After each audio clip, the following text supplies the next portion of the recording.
con nuestra huerta en casa. Miriam, estaba previsto que se conectara un segundo para darnos la bienvenida, pero bueno, le surgió un imprevisto a nuestra intendente.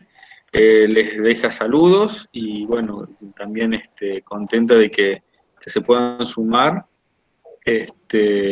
La primera charla que tuvimos fue de compostaje domiciliario, la segunda charla fue agroecología y soberanía alimentaria, y con esta cerraríamos el ciclo, ya que cumple 6 años nuestro parque, ahora en agosto, en este mes, y lamentamos no poder hacer todos los festejos que hacemos habitualmente con lo que tiene que ver el ritual de Pachamama, el sembrado de árboles y las visitas de las escuelas y de algunos grupos de algunas instituciones de la localidad. Pero bueno, esta era la forma que encontramos. Ahí la veo a Paula, nuestra nutricionista. Así que también contento, estamos con algunos proyectos ahí para arrancar con el equipo de salud. Y bueno, bienvenidos y que la disfruten a la charla. Ale, ¿te querés presentar? Bueno, dale. Bueno, buenas tardes. Un poco, bueno, también repitiendo lo que dice Martín. Contento también por la participación. Han dedicado este tiempo, están dedicando este tiempo para bueno, más allá de escuchar, lo que siempre cuando damos las charlas y este tipo de charlas es tratar de escucharnos todos, tratar de intercambiar opiniones, ideas y experiencias también, que es lo importante de esto y enriquecedor para todos, ¿sí? Porque más allá de que, bueno, yo pueda dar algunos tips o algunas cuestiones técnicas o definiciones de algunas cuestiones de manejo sobre lo que es la huerta agroecológica, vale también en esto la experiencia de que tienen cada uno en su huerta. Creo que todos los que estamos acá, alguna vez en la actualidad tienen una huerta ya funcionando, están alimentándose de de sus propias verduras, entonces me parece oportuno poder escucharlos a ustedes también en esto, cómo es qué experiencias tuvieron, si fue por primera vez en esta época del año, o en este año tan particular, con el tema de la pandemia, que un poco nos obligó a todos a desarrollar el ingenio, a dedicarnos a cosas que antes no lo hacíamos por la rutina laboral o otras cuestiones que teníamos personales. Entonces este año yo creo que fue particularmente positivo para esta cuestión de la agroecología y la hacer nuestra propia huerta y producir nuestros propios alimentos. Así que bueno, espero que puedan animarse a intercambiar ideas y a compartir experiencias para que esto salga de la mejor manera posible. Bueno, un poco la cuestión de la introducción. Ya hace años que estamos trabajando en esto, más allá de los 6 años que cumple el parque, la huerta y la agroecología viene en auge, viene trabajando este nuevo concepto de palabra que se está implementando en la huerta, y un poco el saber el porqué por qué estamos hablando de agroecología y no de huerta orgánica o huerta como la sabíamos llamar o la sabían llamar nuestros padres, nuestros abuelos, nuestra pequeña huerta en la casa, ¿no? O en algún espacio un poco más grande. Entonces, esto es de saber por qué estamos implementando o fomentando la palabra agroecología en la producción de huerta. Y en esto un poco también poder enriquecernos en este contenido o en esta definición, saber por qué, y bueno, decimos o hablamos de agroecología o producción de huertas agroecológicas, principalmente porque se está haciendo mucho énfasis ya no tan solo en lo que es la huerta domiciliaria, o sea, lo que pasa dentro del domicilio, sino todo se tiene en cuenta ya todo un entorno social, económico, político, ecológico. Entonces, ¿cómo es que influye la producción de esa huerta? Ya, digamos, puertas afuera, ¿sí? No tan solo lo que pasa dentro, nosotros hacemos nuestra huerta, producimos nuestra verdura, comemos y se termina el ciclo ahí. Ya la agroecología está un poco más, esta palabra es un poco más abarcativa, entonces entran otras cuestiones, otras cuestiones que hacen más enriquecedor a la producción de hortalizas domiciliarias. Y en esto hay que hacer un fuerte hincapié o hacer en la cuestión, lo que es la cuestión política en esto del fomento de la huerta agroecológica, porque se está tomando mucha conciencia desde el punto de vista político para fomentar la producción. Sí, y bueno, nosotros desde la municipalidad de Estación Juárez Selman se está haciendo mucho apoyo, se está dando mucho apoyo a esto de la producción agroecológica, tanto como en la formación y el fomento del parque agroecológico como tal, como un campo de escuela, como también a la familia y en los domicilios para que puedan cada uno tener su huerta y su propio alimento. Entonces, bueno, eso es por qué la importancia de adoptar esta palabra de la huerta agroecológica o la agroecología en la huerta. La idea de todo esto es tomar conciencia nosotros de que tenemos que producir la mayor cantidad de alimentos sin destruir los recursos naturales, ¿sí? que el suelo principalmente, que es el que tenemos, y después, bueno, el agua, que son recursos esenciales para todos nosotros, y tenemos que tratar de producir sin alterar estos recursos, o ir de a poco, no desgastarlo de golpe, sino que, bueno, de a poco, que puedan ser perdurables, por eso se habla de sustentabilidad también, que una huerta o la agroecología sea sustentable, que esto quiere decir de que dure en el tiempo todos los recursos que tenemos disponibles para producir, que duren en el tiempo. Entonces, bueno, esto es un poco el pantallazo del porqué de la agroecología y por qué la municipalidad está haciendo mucho hincapié en la producción agroecológica. No tan solo por el tener la huerta, sino también poder hacer fomento sobre la comercialización de los excedentes de la huerta, creando canales de comercialización, como ser la feria agroecológica que estamos haciendo acá en el municipio. Bueno, este año no lo podemos contar, pero hasta el año pasado era regularmente todos los meses, todos los productores artesanos participaban de esa feria y podían comercializar sus excedentes de verduras. Entonces, también era una gran fuente potencial laboral para la familia, poder generar recursos económicos y sustento a la economía familiar a través de la producción de verduras. Bien, entonces, bueno, eso es un poco todo lo que abarca la agroecología, y ya adentrando a lo que es la producción de huerta, era darles, si bien ustedes, yo calculo que todos han podido producir, hacer algo de verdura, el mínimo, lo que sea, un poco la lechuga, la acelga, lo esencial, pero poder tener un poquito más de herramientas para que puedan producir en cantidad y en calidad y tener alimentos sano, natural, la mayor parte del año en lo posible, ¿sí? Todos sabemos cómo está la economía hoy, cómo ir a la verdulería hoy es un gasto, o sea, no es un gasto, sino una inversión importante de alimentos. Entonces, poder tener nuestro propio alimento en el fondo de la casa, en el patio, es de gran ayuda para la economía.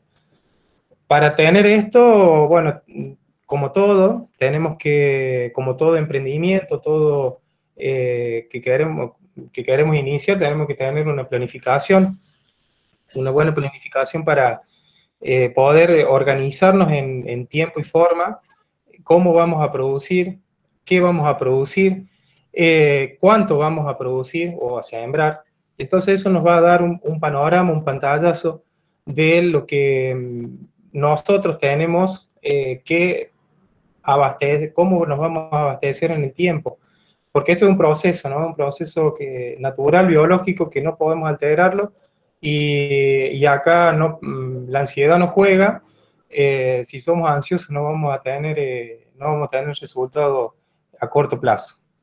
Entonces, tenemos que ser pacientes y planificando las tareas vamos a lograr llegar a buen puerto con buena producción y tener éxito, sobre todo, porque principalmente cuando falla esto, la huerta, es porque no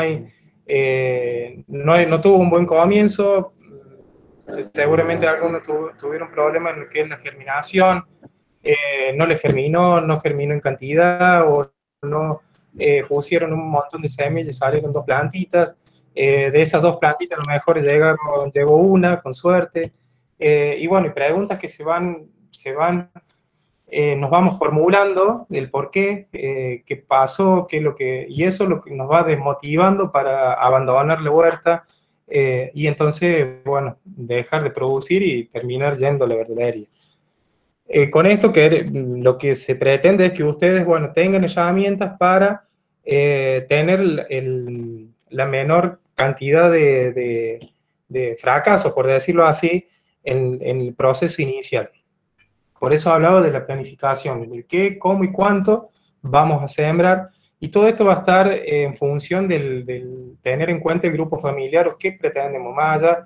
Por eso hablaba recién de lo que es la parte económica, porque podemos planificar para abastecer a la familia y también para tener iniciar un emprendimiento y poder vender la verdura que nosotros producimos. Entonces ya tenemos que planificar diferente en esta cuestión de qué vamos a producir, o sea, qué semillas de verduras vamos a sembrar para abastecer, qué nos gusta, qué le gusta a mi familia, o qué verduras, bueno, acá tenemos la nutricionista, o sea que ahí nos puede ver cómo podemos racionar nuestro plato para que sea lo mejor en cuanto a calidad y cantidad, que sea lo mejor posible.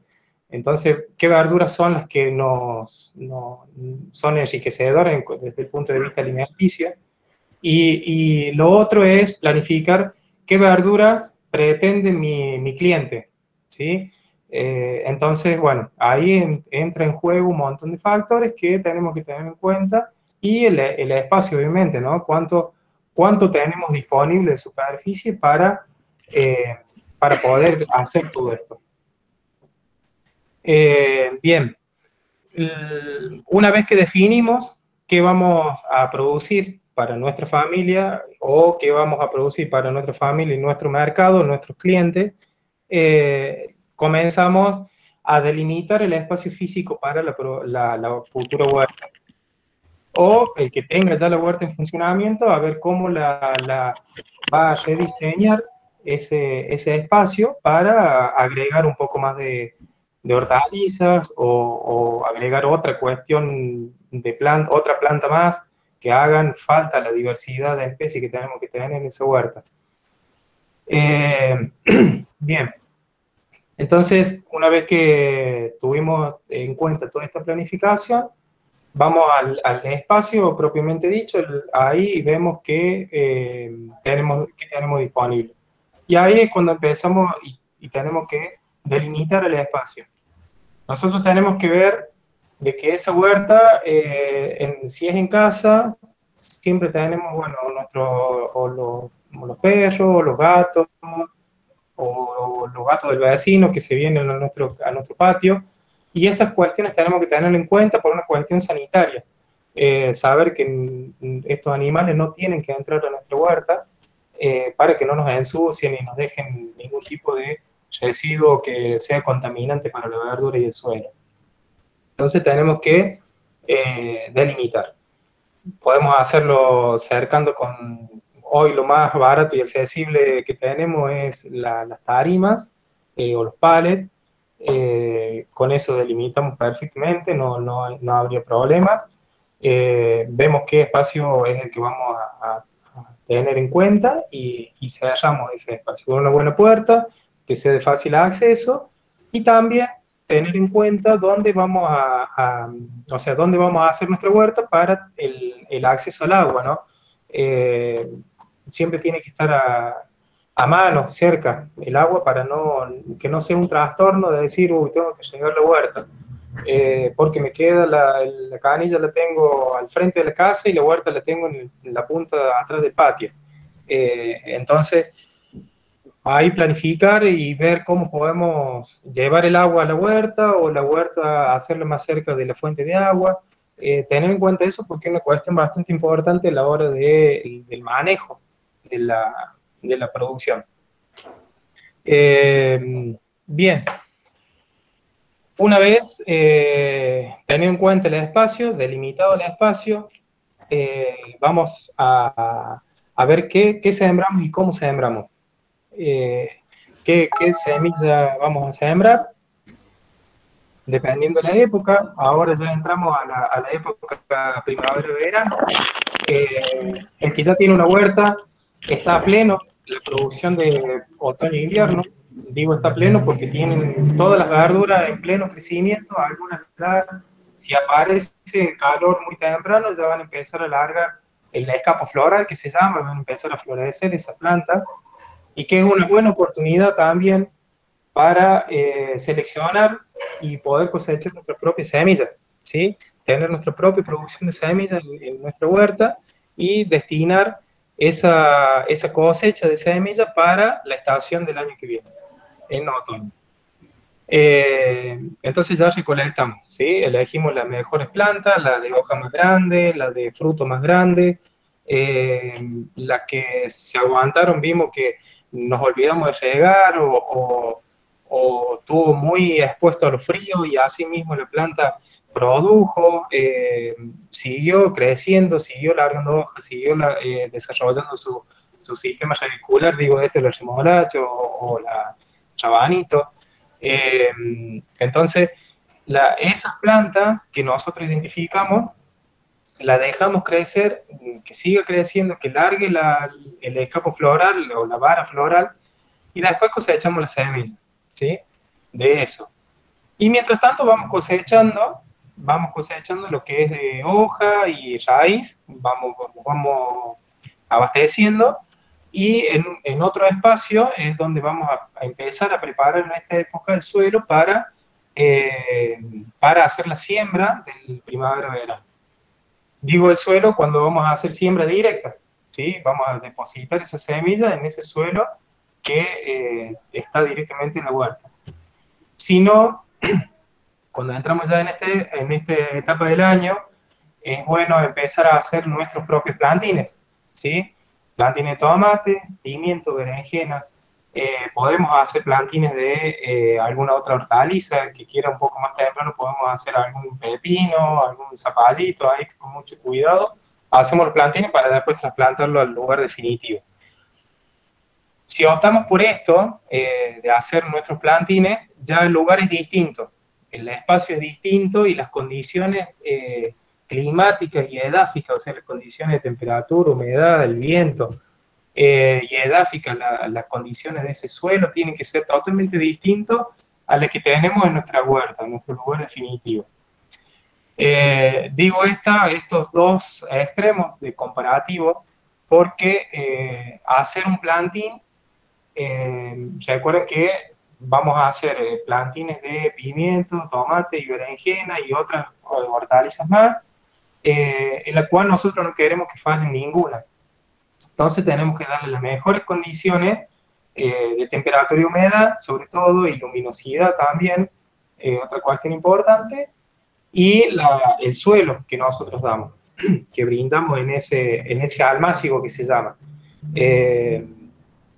En esa pequeña superficie donde vamos a depositar ese sustrato suelo, se llama almácigo, de muy pocos centímetros de profundidad y donde vamos a depositar la semilla de una forma uniforme, bien detallado a una buena profundidad, cosa de que no haya impedimentos en la emergencia de esa plántula de la semilla, no, que no se ponga dura esos pocos centímetros, ese centímetro de superficie que queda por encima de la semilla, que no se tiene que poner dura para que la plántula, esa plantita pueda emerger de ese suelo y salir y crecer y desarrollar sus hojas y poder estar en condiciones para al trasplante. Y a su vez, también tiene que ser ese suelo bastante mullido, suelto, poroso, para que el sistema radicular que vaya a emerger de esa semilla se desarrolle en cantidad y calidad, ¿sí? No digo cantidad y calidad porque tiene que haber un buen sistema, una buena cabellera, cantidad de raíces, porque eso es como nosotros, son las raíces de las plantas, es como la boca nuestra. Digamos, si no hay buena raíz y no están sana y no hay cantidad, no pueden absorber esos nutrientes y esos líquidos que están dando vuelta en el suelo. Y después le sirve a la raíz también, no tan solo para tomar ese líquido del suelo, sino para el sistema de anclaje, ¿sí? Para que la planta, una vez que trasplantamos al lugar definitivo, esa planta pueda seguir desarrollando raíces y se sostenga bien ante las inclemencias, por ejemplo, vientos fuertes, lluvias, todo eso la planta se cae y vuelve a levantarse bien y sigue creciendo y sigue dando fruto, ¿no? Entonces, por eso es muy importante tener en cuenta cuando vamos a producir en almácigo estas cuestiones ambientales y edáficas, ¿sí? Para que el plantín tenga un buen desarrollo. Sigo la parte de plantines en esa almaciguera.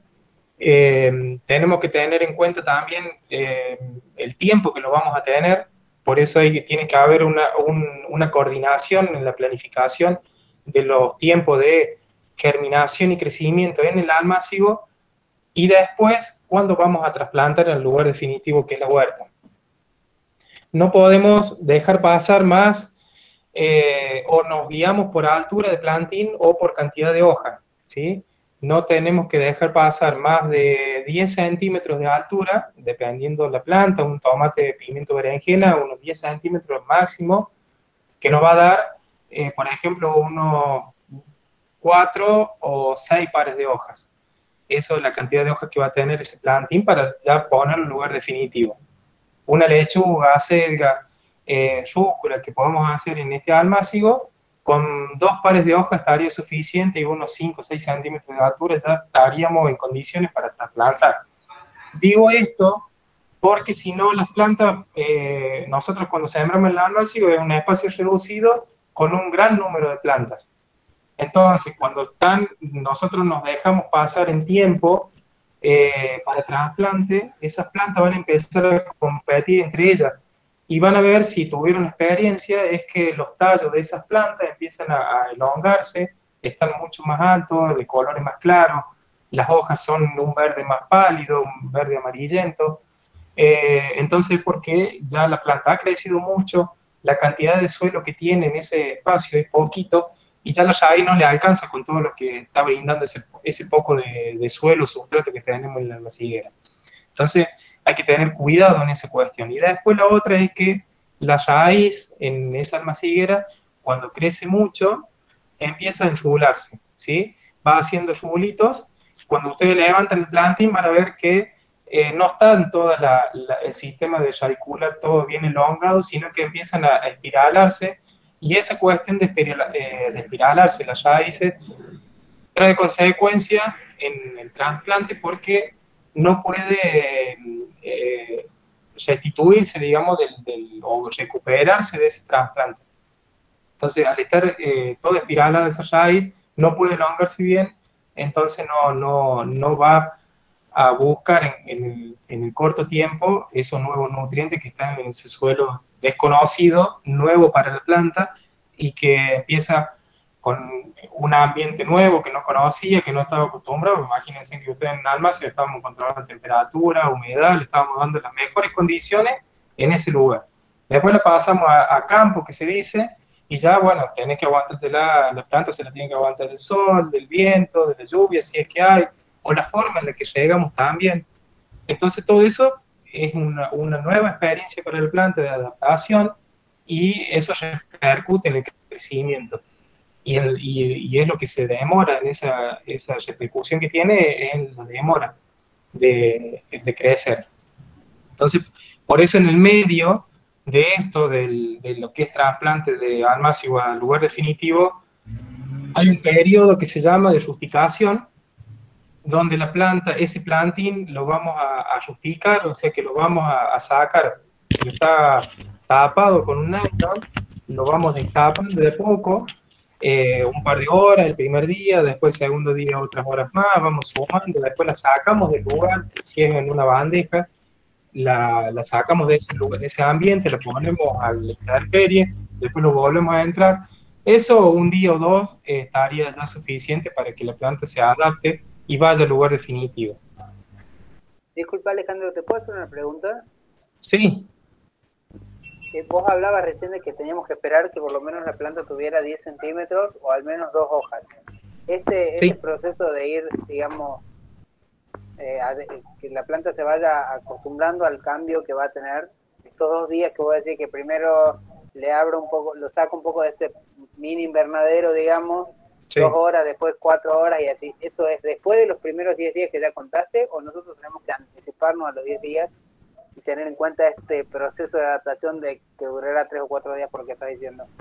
No, está bien la pregunta, es en ese periodo de crecimiento, digamos, de germinación y crecimiento hasta trasplante, esa rusticación es en los últimos 2 días antes del trasplante, ¿sí? No dejar pasar más porque si no vamos a tener, vamos a aumentar el riesgo de falla en el trasplante al lugar definitivo, ¿sí? Tenerlo en cuenta dentro de ese periodo, ¿está?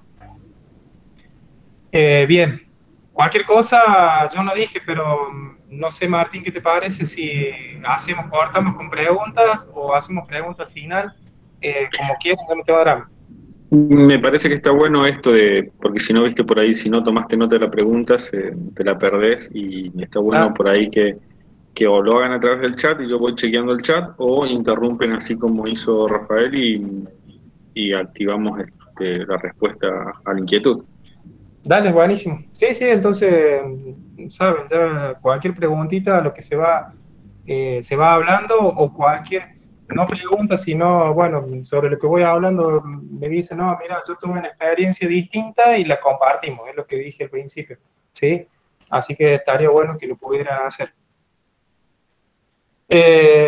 Siguiendo en el orden que veníamos hablando, en esto de la almaciguera, rusticación, ya antes estuvimos preparando el lugar definitivo para el trasplante en esa huerta.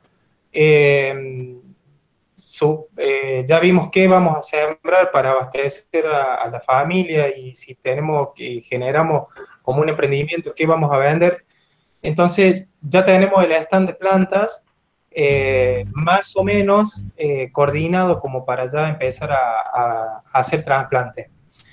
En esto, una vez que empezamos, que ya llegó la hora de trasplante, vamos a tener en cuenta lo que siempre hablamos desde el ProHuerta o de las charlas, esto de ir asociando, consociando y diversificando la huerta.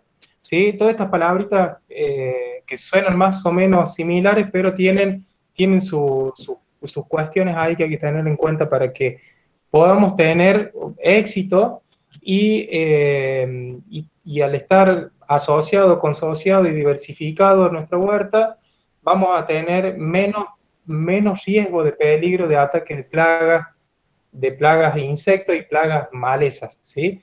Entonces, cuanto más en cuenta tengamos estas cuestiones, mejor nos va a ir para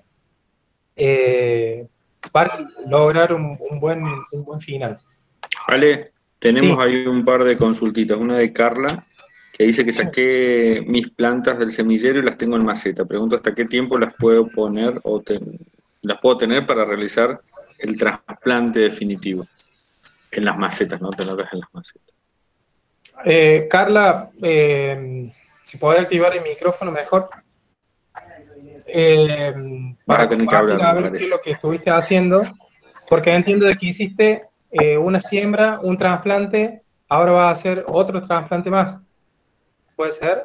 Buenas tardes, sí, Alejandro. Buenas tardes. Yo germiné en cartón de huevo y después ese cartoncito lo corté y lo puse adentro de macetas.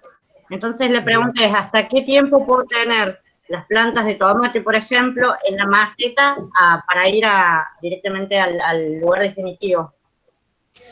Mira, si vos ya lo hiciste temprano y ya tu planta alcanzó las condiciones estas que hablábamos al principio de altura y cantidad de hojas, ahora lo que te queda es esperar a la última helada de la que se habla, ¿sí?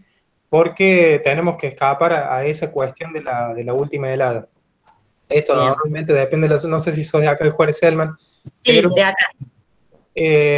Normalmente es finales de septiembre, hay mediados casi finales, extraordinariamente comienzo de octubre, pero bueno, esa es la época en la cual vos ya podrías trasplantar ese plantín que tenés ya ahí como pidiendo auxilio para el lugar definitivo. El corte queda sacado de una cazuelita de lo que es donde va el huevo, donde esas raícitas estuvieron ahí, después la pasaste en una maceta más grande y donde empezaron a crecer un montón de raíces y ya están tocando la maceta, esas raíces por dentro.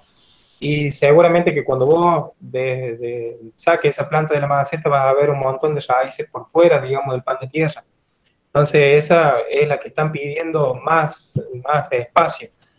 Pero bueno, lo que vos tenés que hacer es ver si tenés un espacio protegido en tu huerta donde vos creas que está protegido del sur, que lo podés tapar en caso de que vos veas que se anticipa una helada. Bueno, hacelo ahora, ¿sí? Está bien si lo haces ahora con estas medidas de precaución. Bien, y otra consulta, ¿la tela media sombra me cubrirá de las heladas ahora, de la última helada que quedó o no? Únicamente No, la tela media sombra, como tal el nombre, atenúa el impacto de los rayos solares nada más. Es como poner una planta bajo el árbol nada más, no te va a proteger del frío, sino que te va un poco, pero no mucho, no cumple esa función. ¿Sí? Para eso está, si querés comprar la manta térmica, que es como una fiselina, y si no, casero es poner papel el marrón o papel de diario, bien, y eso amortigua un montón. Después la otra técnica muy casera y antigua es regar las plantas de noche, a hacer ese riego. Si ves que va a haber una helada muy fuerte, una helada negra que se llama, se hace la práctica de riego en la huerta. Pero eso también la precaución. Así que bueno, eso es lo que, no sé si contesté ya tu sí, gracias. Tu pregunta. Dale, de nada. Ale, ahí tenemos otra consulta más de Alejandra. Sí. Dice que, sí, Ale, viene un líquido que es para acelerar el proceso, o sea, crecer más rápido las plantitas, si es bueno para la huerta o no, y qué podemos ponerle para que sean más fuertes. Mira, en esto lo que, un poco respondiendo y a lo que hablé al principio, para crecer más rápido, lo que yo me anticipé diciendo, el que es ansioso, le juega en contra la producción de verdura. Un ciclo natural de la verdura, la más rápida es el rabanito con 30 días. ¿Sí? Ahí en casi un mes o al mes ya está comiendo el rabanito.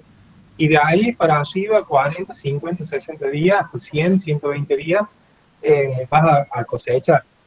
Entonces, acortar los tiempos biológicos de las plantas no se puede, porque necesitan su proceso natural de crecimiento y no podemos alterar. Por eso estamos dentro de esta atmósfera agroecológica, donde no podemos alterar con ningún producto, y para esto está la huerta convencional, donde nosotros, el quintero convencional, es el que usa los fertilizantes para poder acelerar un poco estos procesos de crecimiento de las plantas. Entonces nosotros acá en agroecología, en huerta natural, en orgánica, lo único que nos queda para que nuestras plantas crezcan fuerte y medianamente acelerar ese crecimiento, usar el compost o el lombricompuesto, ¿sí? Eso es lo que nosotros podemos hacer para ayudar a ese suelo de nuestra huerta. Acuérdense que estuvimos hablando al principio de que más allá del suelo ese, de las mejores condiciones que estábamos dando al máximo, también tenemos que darle buenas condiciones al suelo donde vamos a hacer el lugar definitivo de la huerta. ¿Y cómo lograr mejores condiciones de suelo? Haciendo nuestro compost o nuestro compuesto en casa, recuperar todo ese material orgánico que estamos tirando después de cada comida, o después de merendar, hacer el té, el saquito de té o la hierba, el mate, hacer el compost, y de una vez compostado, el que tuvo en la capacitación anterior lo sabrá, entonces hacer y después aplicarlo al suelo es mejorar las condiciones físicas, químicas y biológicas de ese suelo para enriquecerlo, darle más fertilidad.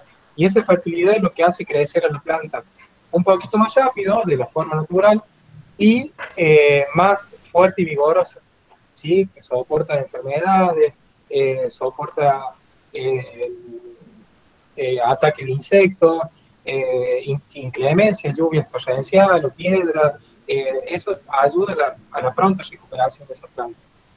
Entonces, en esto, el consejo es hacer nuestro compost, ¿sí?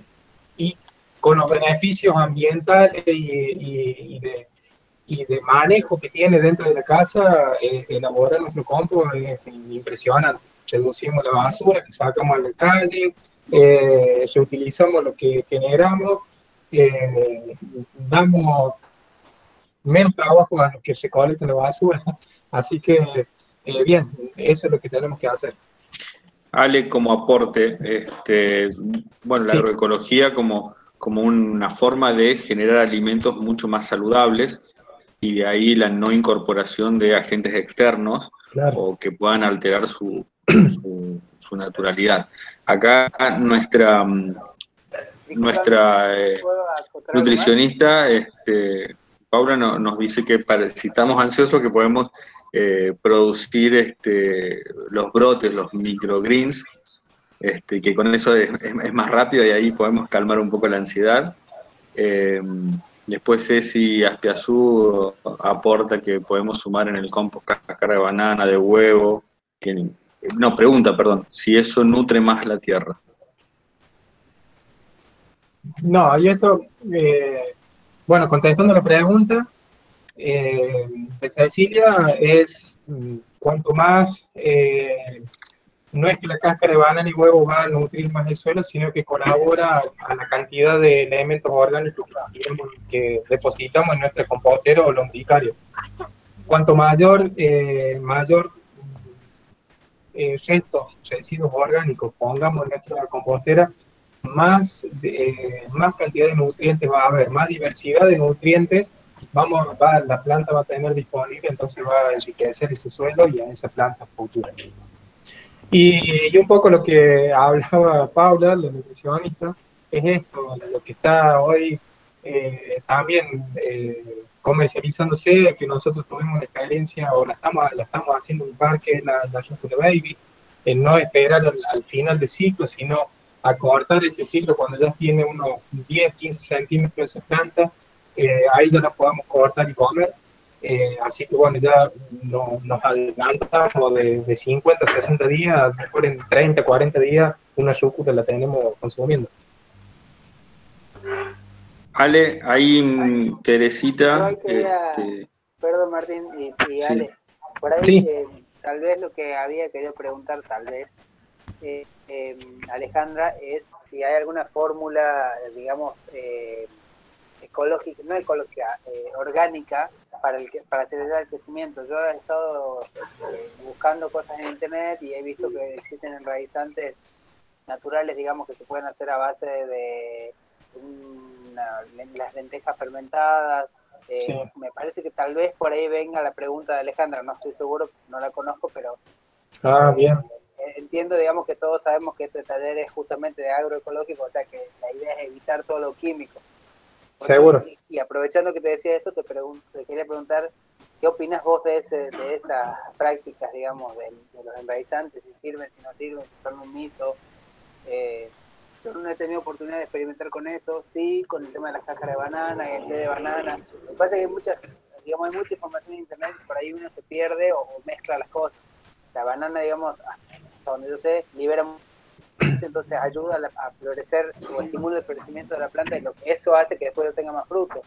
Por ahí la gente se confunde, agarra solamente ese datito y se lo queda guardado en la cabeza y se olvida de todo el resto de la información.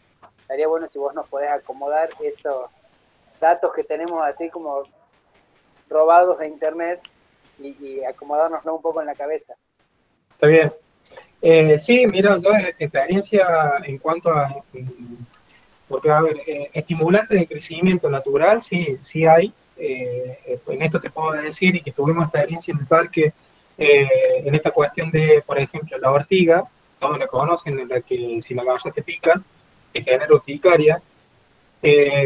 La ortiga sirve como un estimulante, como fertilizante. Vos haces el purín, cola, preparas en el rociador, en la mochila, rocias las hojas y hemos tenido experiencia de que ha habido un diferencial de crecimiento aplicado con ortiga, el purín de ortiga versus el testigo con agua.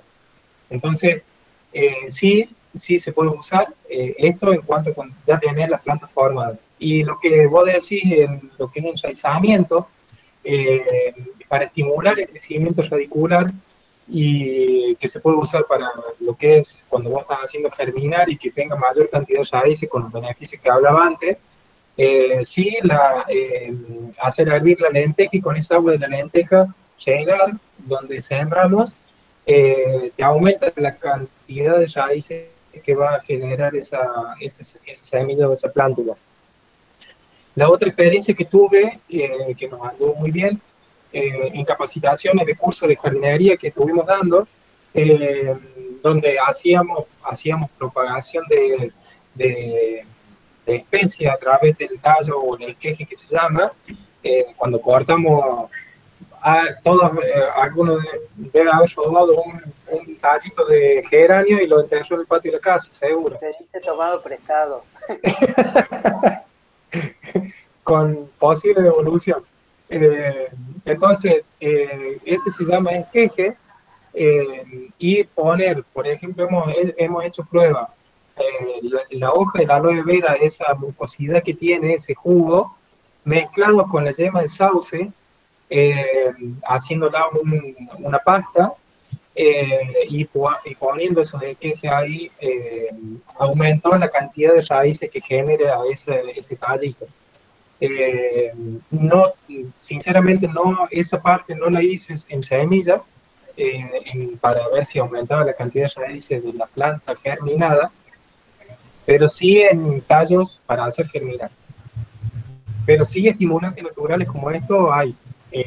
Hacer con la hoja, yo hice con el yema del sauce, hay otra experiencia con la hoja del sauce, haciéndola como el purín que hablábamos de la ortiga, también actúa como un enraizador natural, porque tiene esa hormona que se llama la auxina, que es la que hace largar mayor cantidad y calidad de raíces en la planta.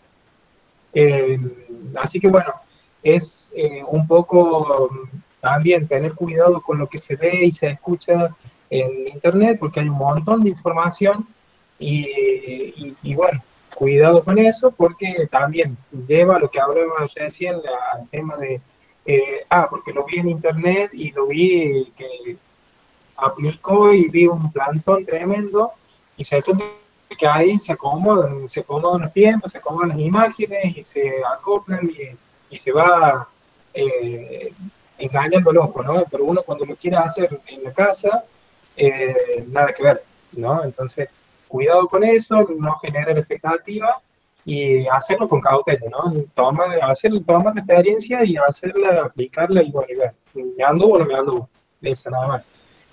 Como habrán visto también, poner un talle rosa.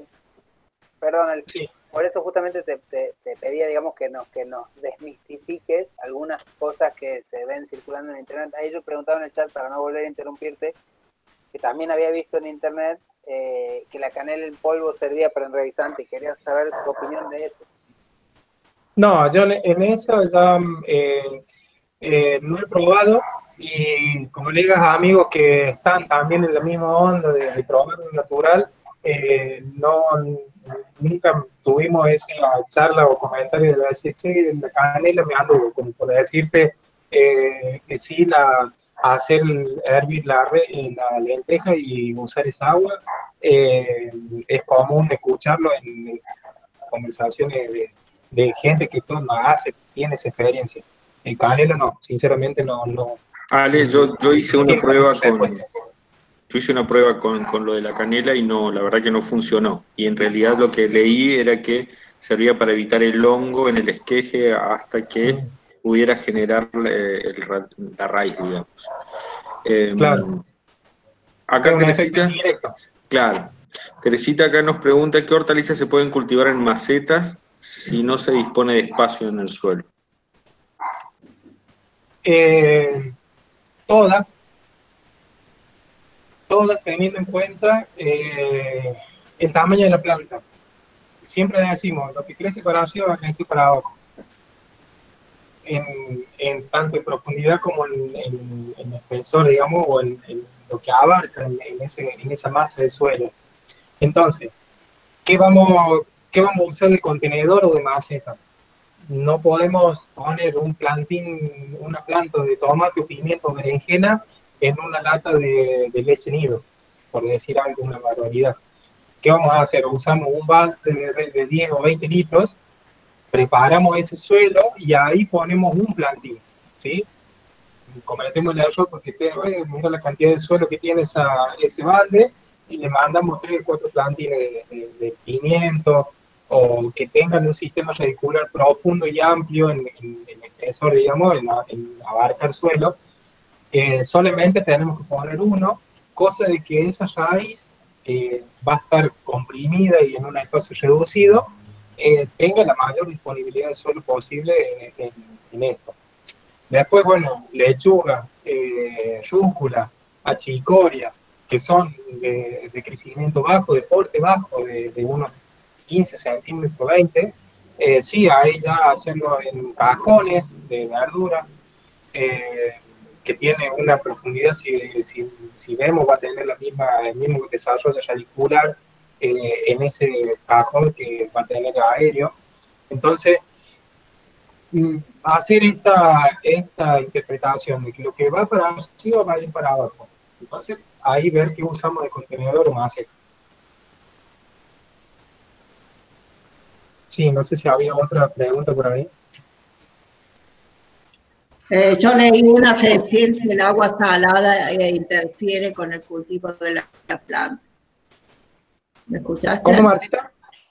Sí, el agua salada interfiere con el cultivo de la planta. Es mi pregunta. ¿Interfiere? ¿Me escuchaste? Sí. Sí, totalmente. Y muchos tendrán la experiencia de que el que tiene agua salada no tiene el mismo crecimiento, esa planta cuando usamos, o ustedes verán que si el que tiene la experiencia y junta agua de lluvia, cuando llueve, y ciega las plantas, no tiene la misma respuesta que cuando regamos periódicamente con el agua de red. ¿Sí? ¿Me entienden la diferencia? Entonces, ¿qué pasa ahí? Fisiológicamente, o sea, internamente la planta, ¿qué consecuencias tiene la sal en esa fisiología de la planta? Lo que hace es que al entrar mucha sal en el sistema vascular de la planta, lo que está haciendo es aumentar la presión osmótica dentro de la planta y hace como un taponamiento. Entonces, se cierran esos vasos vasculares o bases vasculares que se llaman y impiden el movimiento normal de ascenso y descenso de esa savia que necesita la planta para crecer. Entonces, la sal es peligroso usarla, peligroso usarla en la huerta cuando sabemos que está en cantidad, tenemos agua salada. Igual llegar con agua también jabonosa también tiene ese mismo efecto. Cuando ponemos agua con jabón en la planta y llegamos, se detiene ese crecimiento.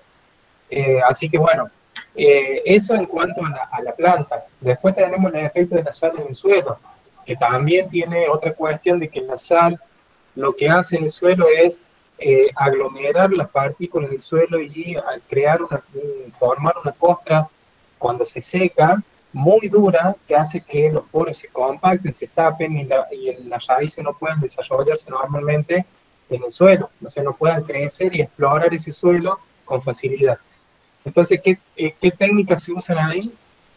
Teniendo esa agua salada y no teniendo otra, es en el suelo al menos mantener la humedad en el tiempo, no regar hoy la huerta y después regarla a los 3-4 días cuando se secó y volver a regar, sino mantener su humedad constante en el suelo para que la sal esté diluida en esa masa del suelo. Por decirle, no es lo mismo poner en un pocillito chiquito una cucharada sopera de sal y mover y tratar de diluirla que poner esa cucharada sopera con sal en 1 litro de agua, ¿tá? Se va a diluir más fácil, mejor y en cantidad. Entonces, manteniendo húmedo ese suelo, esa sal se mantiene en movimiento y no se concentra y no hace que ese suelo se endurezca. Entonces la raíz siempre va a estar explorando y bueno, mitigando ese efecto de la sal que tanto daño hace. El que tenga alguna pregunta sobre esto, me lo dice.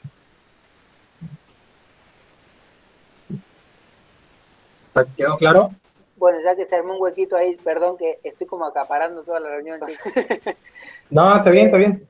Cuando hablas de la sal, digamos, ¿de qué cantidades estamos hablando? Porque yo casualmente hago compost y, digamos, trato de no tirar nada que esté condimentado, pero eventualmente algo puede ir.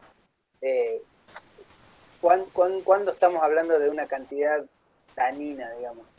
No, mira, esto te lo hacía un valor, por decirte, son cantidades ínfimas de sal que ya hacen daño. Por ejemplo, por decirte, 1 gramo en 10 litros de agua.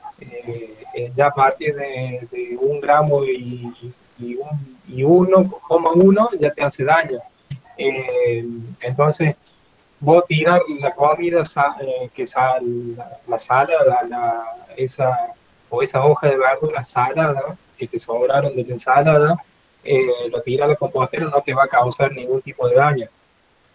La gravedad está, y te puedo decir, ahí sí, cuando vos llegás a la huerta y vos vas a ver en el bordo o en la superficie del suelo, cuando vos llegas y se secó, vas a ver que se forma un manto blanco. Eso es sal concentrada. Ahí ya es grave, ¿sí? Ahí ya tenés un problema grave de concentración salina. Entonces, tenés que mitigar ese efecto manteniendo humedad, usando esa misma agua o el agua de lluvia, por ejemplo, para hacer un lavado. Eso es lo que tenés que tener cuidado, ¿sí?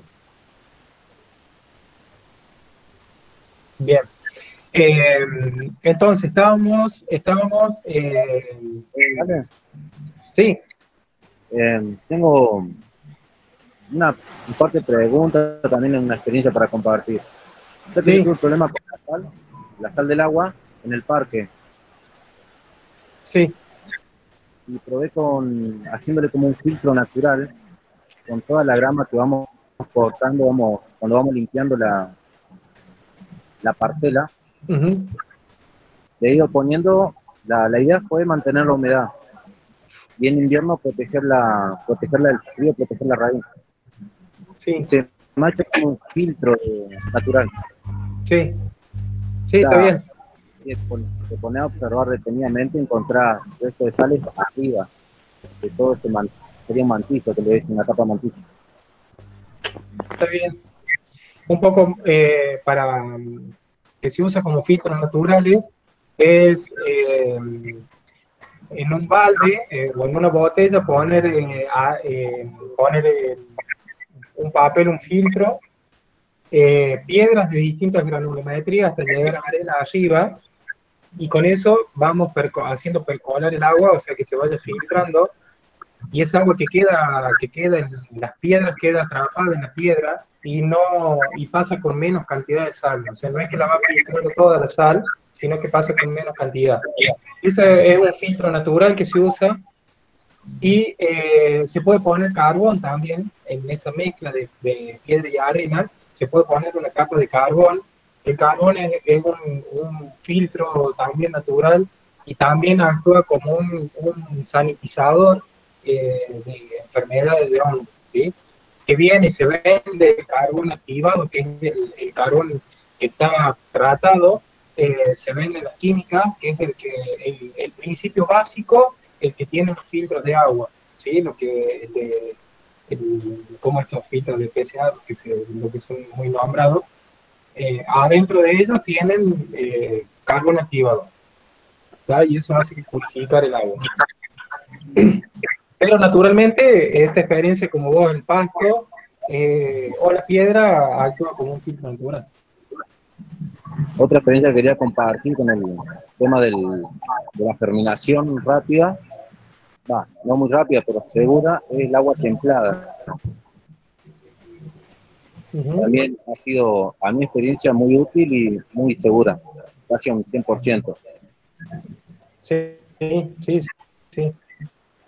Usar agua con temperaturas cálidas ayuda a que la germinación o el enraizamiento de esos esquejes que decíamos para hacer producción aceleran este proceso de enraizamiento, ¿sí? Entonces, usar agua templada está bueno para regarlo constantemente en ese proceso. Ahora lo último que quería, vos hablabas del tema comentaste el tema de las plagas. Sí. ¿Qué sería más importante? ¿Combatir las plagas cuando la planta ya está trasplantada a campo o preventivamente cuando está en semillero, o sea, está en almácigo?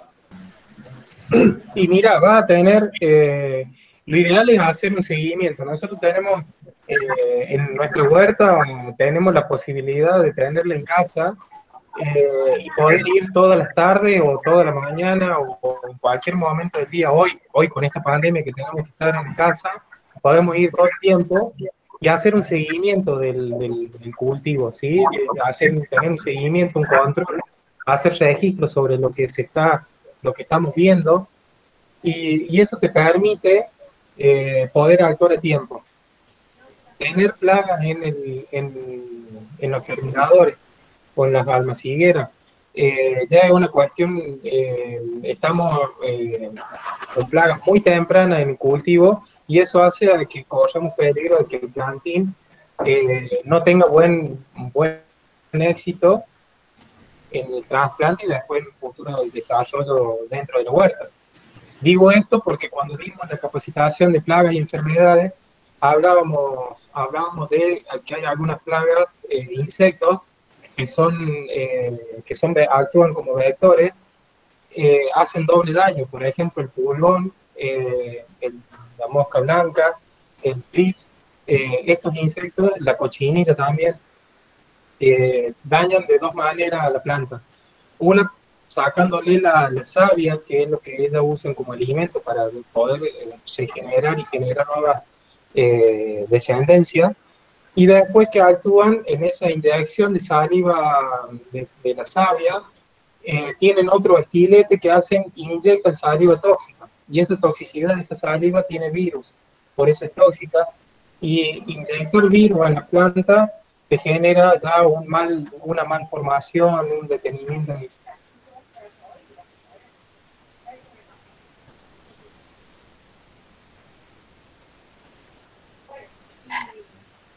Bueno, se congeló Aleja.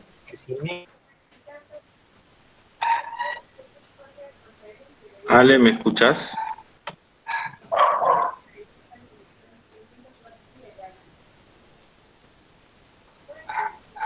Bueno, vamos a guardar un ratito a ver si se puede volver a... Una información de fruto, bien.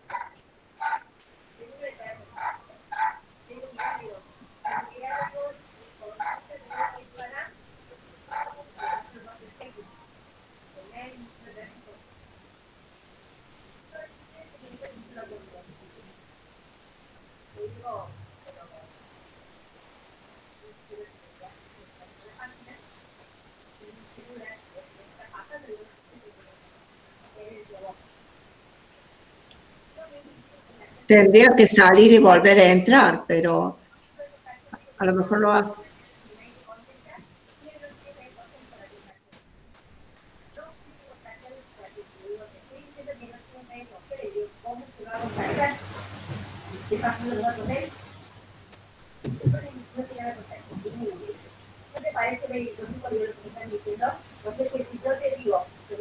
¿Me escuchan ahí?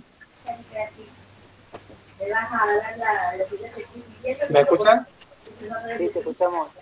Sí. Martín, vos sos el administrador, puedes silenciar porque hay gente que está hablando de otra cosa. Sí, sí. Lo que pasa es que es lo que se está grabando la charla y necesitamos que esté habilitado ese micro. Ah, bien. Ahí se escucha, Alejandro. Bueno. Perfecto, ahí hablo con... Entonces estábamos hablando del tema de las plagas, cómo tener un seguimiento, un control sobre ellas, y esto es hacerlo desde un comienzo, desde el que hablábamos de allá, de las almacigueras o las bandas de germinación hasta el lugar definitivo que es el trasplante en la huerta. Entonces poder dedicarle ese tiempo para saber y conocer las plagas está bueno, y poder así controlar. ¿Sí? Así que bueno, eso estábamos ahí. Y en otra cuestión que siguiendo con la huerta y el armado de la huerta, hablaba al principio de lo que es asociar, consociar y diversificar la huerta. Cuando hablamos de asociar, es poner distintas especies de plantas en un mismo espacio en la huerta, ¿no? Digo, lechuga, acelga, remolacha, cebolla, ajo, papa, tomate, pimiento, berenjena, albahaca, plantas aromáticas, plantas florales.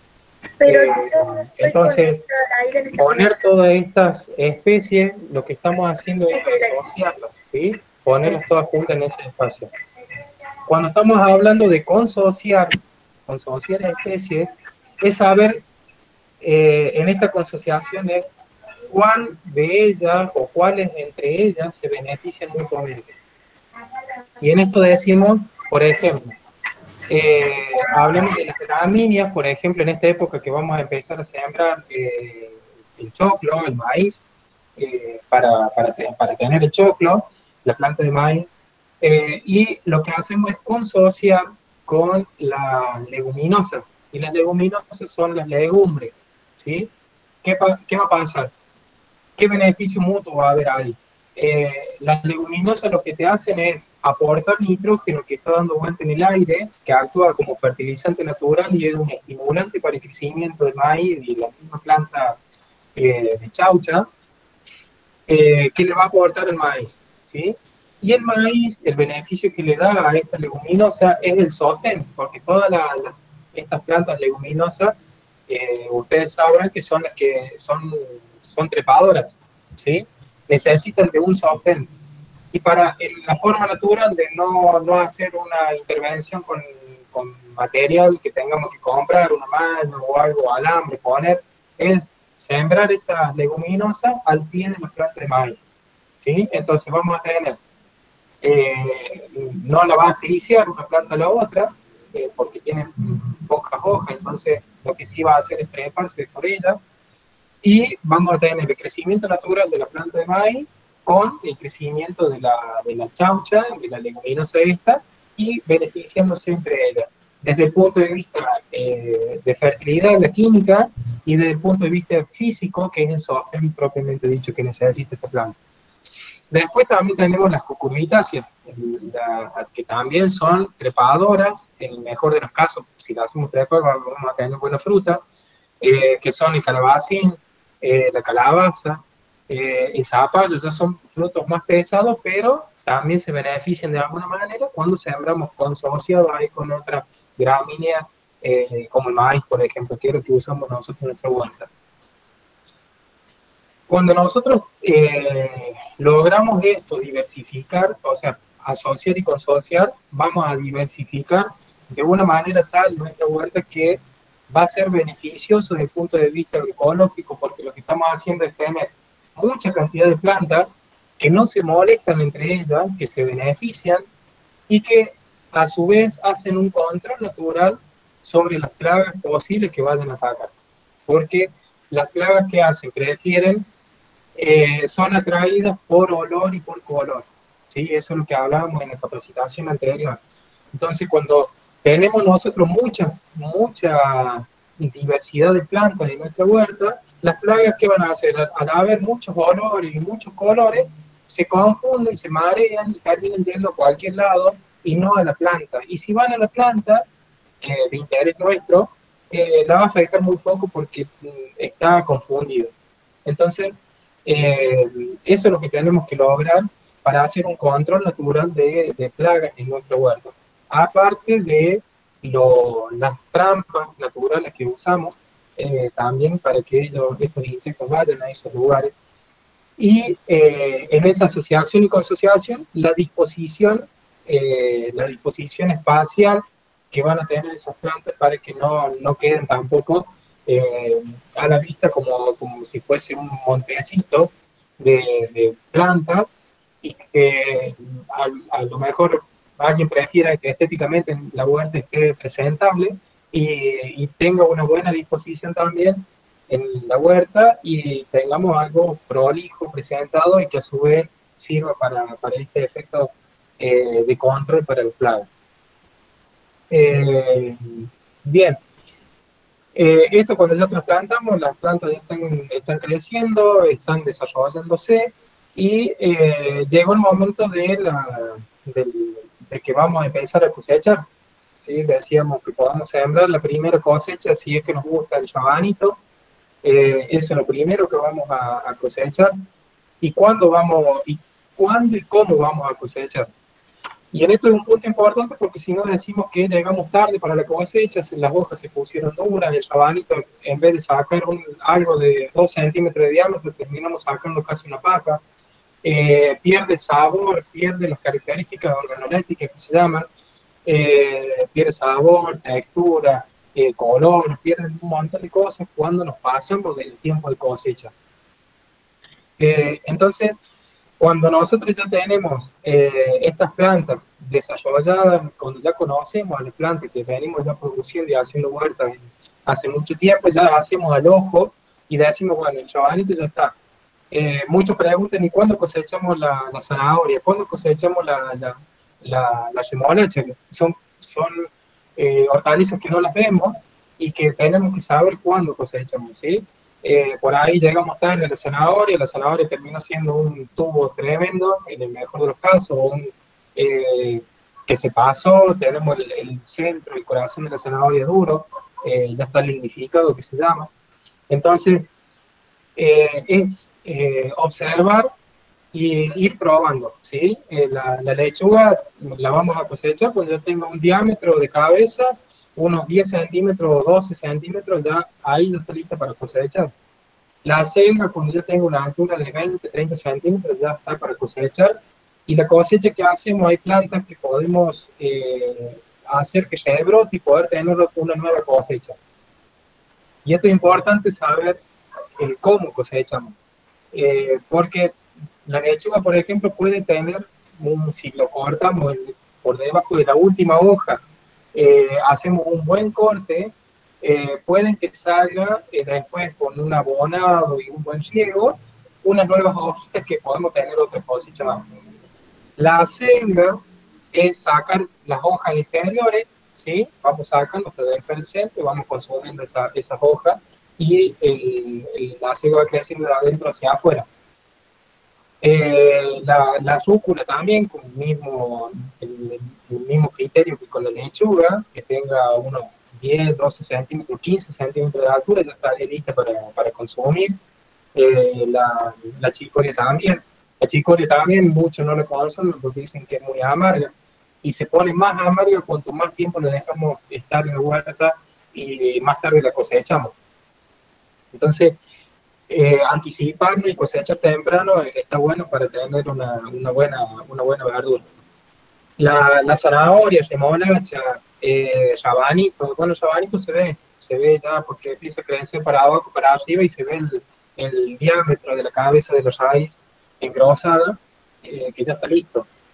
Pero la zanahoria no, entonces ahí es cuando nosotros tenemos que hacer el ojo y decir, bueno, descalzamos por encima en el cuello de la planta donde salen todas las hojas, sacamos un poco de tierra de ahí del alrededor del cuello de la planta y vemos qué diámetro tiene la parte superior de esa raíz. Cuando ya tenga unos 3 centímetros más o menos de diámetro, la parte superior de esa zanahoria ya estaríamos en condiciones de cosechar. Vamos a cosechar una zanahoria a lo mejor de unos 8, 10 centímetros con un espesor de 2 centímetros, que es tierna y es sabrosa esa zanahoria.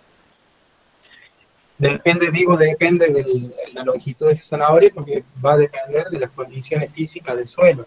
Un suelo que se compacte mucho, que tenga estos problemas de sales que hablamos, que haga mucha salinidad ese suelo, se compacta, se endurece, entonces esa zanahoria o remolacha no va a crecer bien y no se desarrolla en longitud y diámetro. Entonces esas son cuestiones que hay que manejar. La remolacha también, descansamos un poquito porque la planta se abastece de nutrientes de la raíz que nosotros cuando levantamos esa remolacha vemos una única raíz, después otras raícitas más, pero la importante es la que sale del centro de la parte de abajo de la remolacha. Así que descansando un poquito de arriba no le va a hacer nada a la planta. Bueno, si sembramos papa, la papa y la batata van a estar listas para cosechar cuando la planta se dice que se entrega, o sea que ya se seca, se pone senescente, o sea, senescencia significa que se muere, entonces ahí ya está lista para cosechar. Dije la batata, el ajo, si sembramos ajo, también va a estar listo cuando empiezan a secarse las hojas inferiores, hasta llegar a secarse toda la planta. El ajo ya ha tenido un buen crecimiento en diámetro y en número de dientes. Así que bueno, esas son todas cuestiones que hay que tener en cuenta para la producción y el momento de cosecha.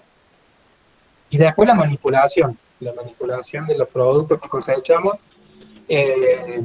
tiene que ser de la mejor manera posible, no golpear, no cortar de más, desinfectar las herramientas con las que usamos para la cosecha. Eso está bueno porque no evitamos transmitir enfermedades. Entonces, esterilizar el cuchillo, por ejemplo, ahora que todos tenemos agua con alcohol, lo llevamos y esterilizamos ahí el cuchillo, cortamos y esterilizamos, cortamos y así evitamos la propagación de futuras enfermedades a las plantas vecinas. Entonces, bueno, son todas medidas que hay que tener en cuenta para el éxito de nuestra huerta, ¿sí? Y poder tener producción y calidad de verduras en el tiempo. Y el escalonamiento de cosecha hace a lo que hablábamos al principio de la planificación de nuestra huerta. Ahí estábamos hablando de los ciclos de producción, que cada uno tiene sus tiempos, Entonces, nosotros cuando planificamos esa huerta, nosotros queremos tener verdura durante todo el tiempo del ciclo, ya sea otoño, invierno, primavera, verano, que es lo que vamos a entrar ahora. Vamos a querer comer lechugas todo el tiempo, chicones todo el tiempo y así todo el año, o sea, toda la estación. Para tener ese abastecimiento, nosotros tenemos que planificar qué disponibilidad de terreno tenemos, o sea, de espacio físico, cuánto consumimos en familia y cuánto demora en crecer. ¿Sí? Entonces nosotros decimos una familia tipo de 5 o 4 personas, una familia tipo, consume a lo mejor por fin de semana o por semana te consume 2 plantas de lechuga. Entonces vamos a sembrar 5 semillas, y esto siempre hacemos hincapié para lo que es la racionalidad de la siembra y el cuidado de la semilla, que es un recurso importantísimo y costoso, que está siendo muy costoso hoy en día, y vale la aclaración de esto, de que nosotros como municipio estamos, antes nos abastecían desde el ProHuerta semillas, nos siguen abasteciendo, pero en mucha menos cantidad, que no logramos cubrir la demanda. Entonces lo que estamos haciendo es comprar nosotros semillas para poder darles a ustedes y abastecer con las semillas que necesitan para su huerta. Por eso habrán visto que recibió la de otoño e invierno en una bolsita distinta a la que recibía normalmente el kit de semillas. Bueno, esa bolsita distinta fue el trabajo nuestro, digamos, de poder, desde la compra hasta el fraccionamiento. Entonces, por eso hacía hincapié en esto de la final del ciclo de otoño e invierno, dejar florecer 1 o 2 plantas de las que tengamos, de la verdura que consumimos, cosechar esa semilla, guardarla y poder utilizarla en el ciclo siguiente. Y también racionar en esto de que estábamos hablando de la planificación, cuántas semillas tenemos que sembrar, porque decimos una semilla es una planta, salvo la de acelga y remolacha, que es un fruto y te germinan. Van a ver que ustedes ponen, que dice, decimos una semillita, pero te crecen un montón de plantitas ahí, porque es un fruto, son un montón de semillas contenidas en ese frutito. Entonces, tenemos que sembrar, racionar, ser conscientes de que tenemos una semilla, una planta, del espaciamiento apropiado, y digo esto, cuando sembramos, formamos el bordo, volvemos un poquito para atrás ahora. Cuando hacemos el bordo del lugar donde vamos a depositar la semilla, vamos a poner una semilla distanciada de otra, va a depender de esa distancia del crecimiento final de la planta. Hablábamos de una lechuga, por ejemplo, de un diámetro de 10 centímetros, cuando la vamos a cosechar, entonces tenemos que nosotros sembrar una semilla y la otra recién a los 10 centímetros. Un rabanico que tiene un diámetro de 2 o 3 centímetros, poner cada 5 centímetros una semilla de otra. La acelga también, 10, 15 centímetros, hasta 20, depende de la variedad de acelga que venga. Plantines de tomate, poner cada 40, 50 centímetros una planta de otra. El espaciamiento entre semillas, entre plantas y entre hileras también es muy importante para tener una buena disposición de planta, una buena aireación, porque eso es importante también para las enfermedades fúngicas, que corra aire, que no se estacione esa humedad, que no se forme ese microclima beneficioso para la enfermedad fúngica de hongos. Entonces, programar todo esto es importante, y también importante para el abastecimiento. Y digo, en el abastecimiento sigo con esto, para decir, esta semana cosecho 10 plantas o 5 semillas, 5 plantas que puse, y a los 10 días siembro de nuevo otras 5 semillas más. Voy a tener, por ejemplo, 50 días una lechuga, a los 60 días voy a tener la otra tanda de lechuga, a los 70 días otra tanda de lechuga, y así yo me voy abasteciendo porque fui sembrando escalonadamente. Muchos por la ansiedad y por que tenemos la semilla y todo, sembramos todo de una sola vez y después tenemos la producción todo de una sola vez. Entonces terminamos dando la lechuga, la acelga, la remolacha, porque tenemos un montón y no lo consumimos. Entonces, programar, planificar y escalonar la siembra hace que escalonemos también la cosecha y el consumo de casa. Bueno, no sé si hay alguna pregunta. Así me tomo un mate porque... Ahí Ceci comentaba cuando hablabas del tema de las zanahorias que ella tenía un suelo arcilloso y que las zanahorias le quedan pequeñitas. Sí, bueno, justamente esto es lo que hablábamos recién. Hablábamos recién de esto, de que cuando tenemos un suelo poco poroso, compacto, que se compacta y tenemos problemas de sal encima, que le agregamos eso, el desarrollo en profundidad de esa raíz va a ser escasa, entonces vamos a cosechar una zanahoria muy chiquita. Ahí Carla dice si le podés ofrecer más asociaciones, como ejemplo de lo que venías diciendo.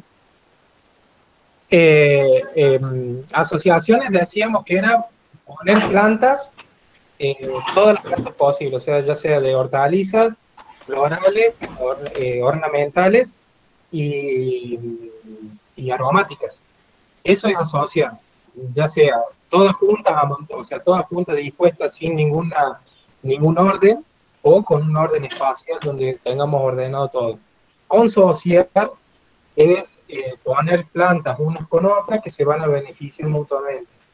Y, por ejemplo, de decir, hablábamos recién desde lo nutricional, que era la chaucha, la legumbre con el maíz, la planta de maíz, que se benefició una por la parte de sojen y la otra por el nutriente que le entrega.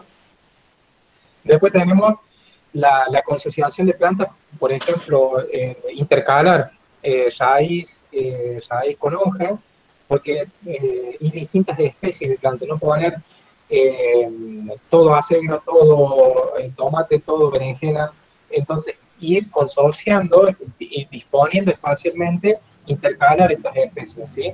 Poner una línea de tomate, una línea de cebolla, una línea de pimiento, otra línea de lechuga, otra línea de acelga, ajo, papa. Entonces, toda esa consociación de especies hacen a la diversificación y a la atenuación de las posibles ataques de plagas. Así que bueno, no sé si con esto le ayudé un poco más. También raíz con hoja, que es lo que ya había nombrado, zanahoria de lechuga, por ejemplo, sabanito rúcula, sabanito chicoria, que son más o menos del mismo tamaño de crecimiento. También tenemos que tener en cuenta eso, no estoy olvidando, que no se ahoguen entre ellas por disponer o hacer consociaciones, ¿sí? Ale, y en relación a eso, suponete la rúcula y el rabanito, las distancias que vas a usar. Vos decías que entre las plantas de rúcula por ahí eran 10 centímetros, si intercalo con rabanito, el rabanito no es de gran porte. Pero no, en esto que no se confunde que voy a poner en el mismo bordo una semilla de rúcula, una rabanito, una rúcula, una rabanito, ¿sí? Va a ser una línea de rúcula y la otra fila va a ser de rabanito, ¿sí? Ok. Eso sería consociación. Perfecto. Bien. ¿Alguna otra consulta? Hola. Llevamos casi 2 horas. Así que... ¿Me escuchás? Sí, César. Hola, Alejandro, ¿cómo andás? Bien, ¿y vos? Bien, acá estamos, un gusto. Tanto tiempo, sí, un gusto. Una consulta, Alejandro. Mira, yo hace tiempo vengo plantando pimientos aquí en las casas, ¿viste? Bueno, con el almácigo, todas esas cosas. Por ahí salen y por ahí no. Por ahí lo saco directamente compro un pimiento y le saco la semilla. Yo no sé si me equivoco en el tiempo que tengo que dejar de secar la semilla o se plantan ahí nomás, apenas la saco, digamos, del interior del pimiento y la dispongo en el almácigo. ¿Y a los cuánto tiempo tienen que empezar a aparecer la plantita ahí dentro del almácigo? Esa es la duda que tengo. Bien, mira, ahí hay que tener cuidado. Cuando cosechamos, sacamos semillas de las verduras que compramos de la verdulería. ¿Qué pasa? Porque en la huerta convencional, en el quintero convencional que te va a usar, para tener mayor producción en calidad y cantidad, usa los híbridos, ¿sí? Los híbridos son especies que se cruzan y se logra una planta, pero esa planta es estéril, ¿sí? Es la primera descendencia. Entonces, cuando nosotros cosechamos y no sabemos de dónde la procedencia, posiblemente ese pimiento o ese tomate pudo haber sido de una semilla híbrida. Entonces, cuando nosotros queremos hacer germinar, esa semilla va a demorar, puede que te germine, pero no te va a dar una buena producción, ¿sí? Te va a dar una producción, un fruto muy chiquito, o directamente las flores abortan, o te da un solo pimiento, dos, distinto cuando se usa variedad, que es la que nosotros estamos dando desde el Pro Huerta y la que se está comprando. Variedad es la descendencia, a ver, por decirte, para dar un ejemplo claro de esto es, nosotros cuando en el cruzamiento de dos personas de una misma línea de sangre va a salir un hijo que es híbrido, que va a tener los problemas que todos sabemos. Cuando son de personas de sangre distinta, va a ser heterogénea esa sangre, entonces va a tener descendencia normales y mucha descendencia. En la planta pasa exactamente lo mismo. Cuando nosotros formamos el híbrido, son de parientes, de líneas iguales, entonces generamos una sola línea con características de producción, de calidad, de cantidad y todo esto, pero tienen esa dificultad que son estériles. En esa primera descendencia que nosotros hacemos querer germinar. Cuando estamos trabajando de variedades, te germina, te va a dar una planta más alta, otra más baja, otra mucho fruto, otro poco, pero te va a dar. El híbrido lo que tiene es esto, de que calidad y cantidad, y encima que la producción, la planta, todas las plantas son iguales, es como un clon, digamos. Entonces, cuando vos sacas, en el caso de que te germine, vos lo podrías germinar con todas las condiciones que hablábamos antes. El pimiento es un poquito más largo que el tomate, por ahí te puede estar germinando los 10 días, 13 días, 14 días, respetando las temperaturas. Temperatura del suelo, no tenemos, o sea, hay instrumentos, pero no lo tenemos nosotros a disposición. Digo, el común de la gente, un termómetro de suelo, pero una temperatura del suelo de 15, 16 grados, hace que la germinación se acorte el tiempo, o sea, se acorta el tiempo de germinación y germina más rápido. Una temperatura más fría hace que se prolongue más tiempo, por eso va a tardar, y cuando nosotros queremos hacer germinar el pimiento, tomate y berenjena ahora en esta época, es cuando el suelo, el ambiente está frío, está frío el suelo, el agua está fría con el que llegamos, por eso está bueno el aporte que hizo Gaby con el tema de la llegada con agua templada.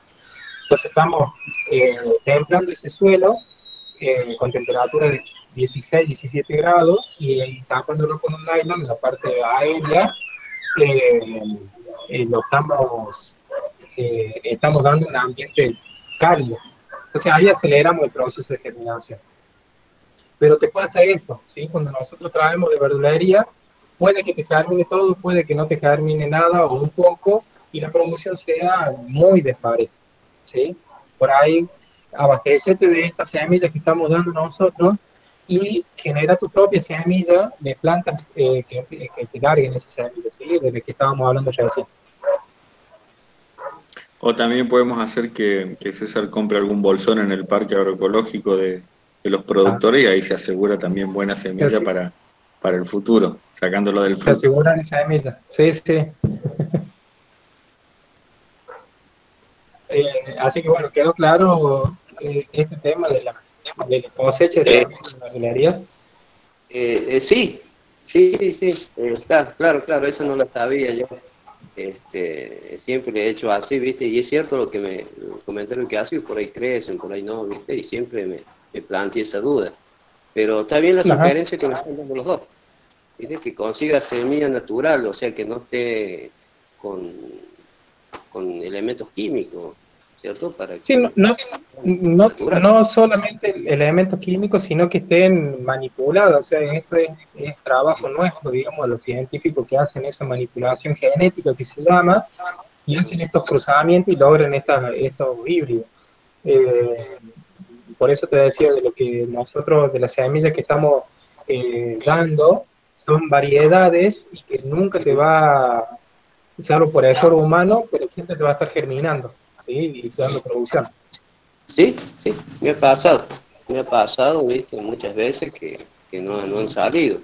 Y cuando han salido, sí, no ha sido buena tampoco la producción, viste. Es como decís vos, por ahí crecen plantas más altas, otras más chiquitas, y el fruto es variable. Sí, sí. Bueno, bien. era esa la duda que tenía. Bien. Escúchame, Ale, otra cosa, mira, yo puedo, digamos, plantar cerca de una planta de pimiento, una de sandía, o a qué distancia puedo poner la semilla de la sandía para que no sean perjudicadas. No, lo que tenés que hacer es el pimiento, tomate, berenjena son de porte alto, las fecunditas, que hablaba antes, la sandía, melón, zapallo, calabacín, calabaza, todo esto son de porte rastrero y se van expandiendo en la superficie del suelo. Eso te van acaparando el espacio físico.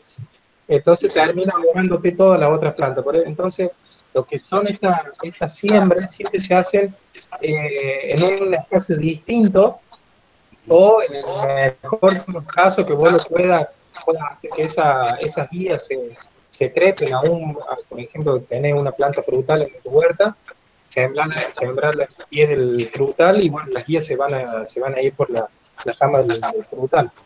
Entonces no te vamos a estar abajo, pero no sembrado cerca porque te va a terminar ahogando. Ahí está. Bien. Listo, por favor. Gracias, César. Y ahí, bueno, siguiendo con el tema de semillas, Ceci dice que tiene semillas que son de unos años atrás, si sirven igual o si tienen una caducidad el uso de esas semillas. Sí, la semilla es como nosotros. A través del tiempo vamos perdiendo viabilidad, vamos perdiendo vigor y todo lo demás, las características fisiológicas. Una semilla es un ser vivo, contenido. Entonces, cuando nosotros vamos, si no lo tenemos en buenas condiciones de almacenamiento, va pasando de un año a otro, va perdiendo viabilidad, vigor y todas las características fisiológicas que se merecen a la hora de germinación. Entonces, es mejor cuando nosotros sembramos, si cosechamos nuestra propia semilla, sembramos el año siguiente, sembramos todo, volvemos a dejar florecer y semillar, y así vamos siempre teniendo semillas nuevas, ¿sí? Pero sí, va perdiendo viabilidad y vigor la semilla en el tiempo. Y no sé si te queda mucho más, pero Janina nos pregunta, ¿cómo se germina la caléndula o es de siembra directa? La caléndula... Imelda pregunta si ahora se puede sembrar sandías. Sí, la caléndula es una planta de flor. Hay variedades que te aguantan ahora primavera, verano, pero no mucho, es de más bien otoño e invierno. Ahora vos la vas a ver a las caléndulas a pleno, florecidas en la huerta y en los jardines.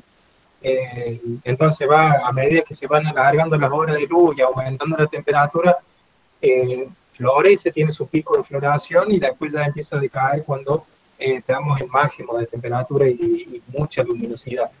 Así que no sería conveniente sembrar ahora caléndula, ¿sí? Aguantarlas hasta el año que viene para otoño, sembrar y hacer planting para invierno. Y la sandía, como dije anteriormente, esperemos la última helada, a ver, podemos ir haciendo el planting en una bandeja. No es lo aconsejable hacer el planting y trasplante en una cucurbitácea, pero se puede hacer con las medidas de precaución, de cuidado, se lo puede hacer y lo trasplantamos ahora en final de agosto, principio, medio de septiembre, ya podemos sembrar o trasplantar si hacemos hoy el planting, sembramos hoy. ¿Alguna otra consulta? Que ya vamos llegando casi a las 2 horas. Gracias, dice Imelda. De nada, Imelda. Si no, vamos dando